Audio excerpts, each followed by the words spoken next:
So today we're going to be talking about the $300 gaming laptop that I picked up almost 1 year ago, and today we're going to be taking a look if it's still worth it in 2024. So the reason I actually bought this laptop was not actually for me, but for my brother, who actually wanted a device that he can bring around when we went on vacation or on road trips, and he just wanted something that he can play some games on. And overall, back then, this was a really good purchase. He already had a PC gaming setup at home, so he really didn't need something that was going to give the best performance, and for $300, this gaming laptop had a lot of upside. It has an i7 7700 HQ, 16 gigabytes of RAM, and a GTX 1060. And I know when I first bought it in 2023, those specs are quite old, but for pretty much what we were running, like games like Roblox, Fortnite, and Valorant, those specs are pretty much able to play those games at a pretty good FPS. And I know this laptop isn't the smallest thing on the market. It is 17 inches, so it does take a lot of space when you bring it in a backpack, but having a bigger screen is actually quite nice, especially when you're trying to game, because trying to game on like a 14-inch screen or a 15-inch screen may not feel big enough at some times. And just before we go any farther, is this laptop actually worth it in 2024?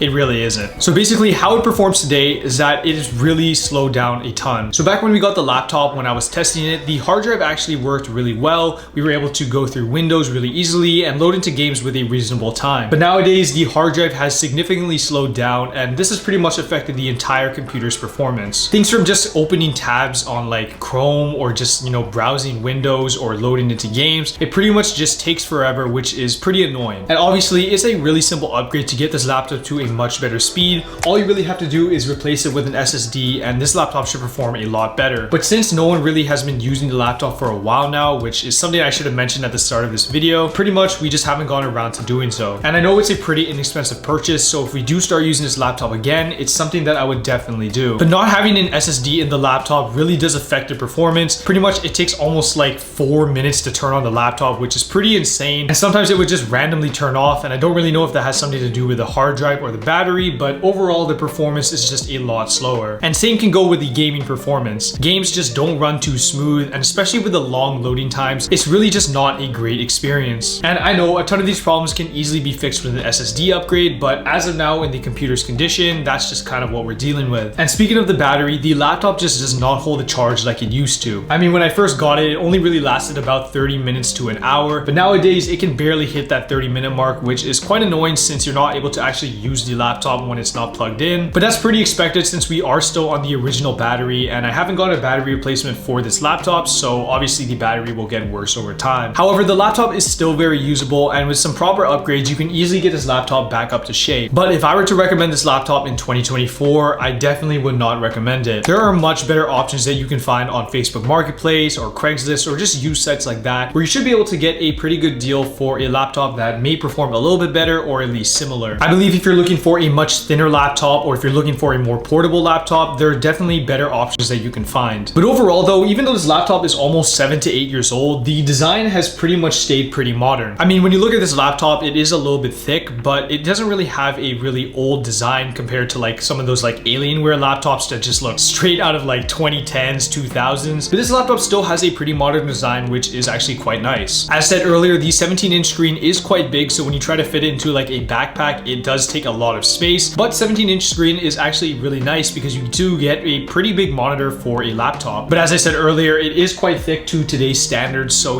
actually fitting it into the backpack is quite a struggle, especially with newer backpacks that kind of are used to like putting a MacBook in, or like a MacBook Air, which are super thin. And generally laptops nowadays are just not as thick as they used to be. And obviously for a laptop, portability is the most important thing, and this thing doesn't really hit that. The keyboard itself is in okay condition. There are some sticky keys on the right side by the numpad, which is a little bit annoying, but if you're gaming, you don't really click those keys anyway, so it's not that big of a deal. And if you're using an external keyboard, it definitely isn't a problem. As for the trackpad, it's still in great condition, still works really well, but really it just feels a lot slower because of the SSD problems. But the trackpad itself is still in a really great shape. Of course, if you compare this keyboard and trackpad to newer laptops, obviously it won't be as good, but honestly it's still a pretty decent experience compared to even some of the newer laptops that don't have the best trackpads and keyboards, and for sure it's definitely usable. usable. As for ventilation, the vents are pretty much filled with dust. We haven't really opened up this laptop for a while, so pretty much we just kind of let all the dust accumulate. And I believe a ton of people can get much better performance if they just dusted out even their desktop PC or laptop, and I guarantee that you will get some better thermal performance. As for battery life, I did mention this a little bit earlier, but it's pretty much non-existent. I mean, 30 minutes is just not a great time, and pretty much you have to bring this charger all the time, which is a little bit annoying. If you're playing in like a hotel room or if you're in a cafe, it's not that big of a deal, but when you're actually trying to use it as a completely portable system, it's pretty much non-usable. So as long as you're near an outlet, everything will be just fine. And something you might be wondering is why the laptop screen isn't on, and it's not that the laptop is actually broken, but when I actually turned it on, the fan started spinning really high even when it was just idle, which was a little bit weird. And if you want to talk about gaming performance, it's pretty much what you expect. Games are just not running as well with the hard drive being really slow, and of course the parts are getting a lot older now. I mean, the i7-7700 is a pretty old CPU nowadays, and especially with a laptop GPU, they don't last as long compared to desktop GPUs, meaning that the GTX 1060 isn't as good. But if you're still playing games like Roblox or even Valorant, the games are definitely runnable at 60 FPS. But if you're comparing the performance to much higher end systems or even like a $300 gaming PC, the performance is just nowhere near. But overall though, don't buy this laptop in 2024 unless you make some significant upgrades, and really that's just the budget you're in. I would totally recommend buying a much newer laptop and saving some more money instead of getting something like this, because what this kind of proves is that gaming laptops that you buy for, let's say, $300, $400 just don't last as long as they should. And if you guys want to see a video on how you can actually buy a cheap gaming laptop, just let me know down in the comments below, but I'll see you guys all in the next one.